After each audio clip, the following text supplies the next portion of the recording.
living life, everyday, late at night, not okay.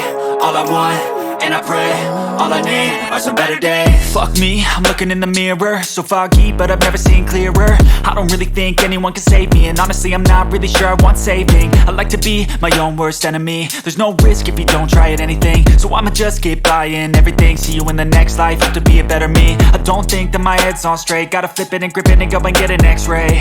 What's wrong with me? I just feel weight pushing on my chest and it squeezes till I suffocate. Better change my mindset, meditate. It's pretty cool that I'm alive and have better days. I could walk, see, hear, I should celebrate. Think I could change my mind, maybe elevate.